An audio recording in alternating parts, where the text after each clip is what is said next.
தந்தையார் சிவபாத ஹிருதயர் திருஞான சம்பந்தரை யார் கொடுத்த எச்சல் பாலை சாப்பிட்டாய் என்று கோல் கொடுத்து அடித்த பொழுது கோபுரத்தில் உள்ள சிவபெருமானையும் அம்மையையும் திருஞான சம்பந்தர் காட்டிய காட்சி.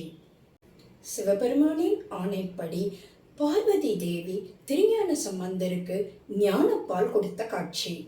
கைத்தட்டி பாடல்கள் பாடிய குழந்தை திருஞான சம்பந்தருக்கு அந்த ஈசனே வந்து கோலக்காவில் பொத்தாளம் அளித்த அருமையான காட்சி. நடந்தே தல யாத்திரை சென்ற குழந்தை திருஞான சம்பந்தருக்கு திருநெல்வாயில் அறத்துறையில் முத்துப்பள்ளக்கும் முத்து குடையையும் ஈசன் வழங்கிய காட்சி. தமிழ்நாட்டில் நாத்திகத்தை வேரறித்து சைவ சமயத்தை நிலைநாட்டி திரும்பிக் கொண்டிருக்கும் திருஞான சம்பந்தரை திருநாவுக்கரசர் மிகவும் இன்பமாக சுமந்து செல்லும் அழகான காட்சி.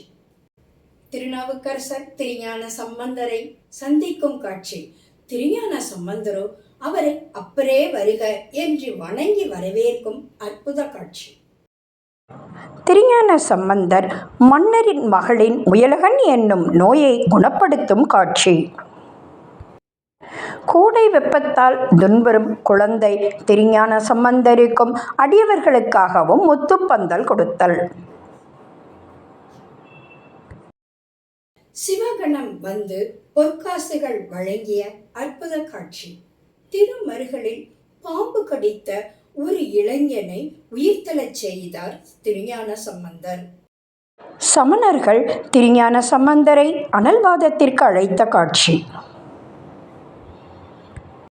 சமணர்களும் ராஜாவும் திருஞான சம்பந்தரை புனல்வாதத்திற்கு அழைத்த காட்சி. கரை புரண்டு ஓடும் வெள்ளத்தில் காவிரி ஆற்றில் திருஞான சம்பந்தர் பயணம் செய்த காட்சி. பூம்பாவையின் எலும்பிலிருந்தும் சாம்பலிலுமிருந்தும் அவளை உயிர்ப்பித்த அற்புத காட்சி. சைவ சமயம் தலை தோங்க ஆவன செய்த பின் தனது துணைவியாரோடும் அடியவர்களோடும் சிவஜோதியில் கலந்தார் திருஞான சம்பந்தர்.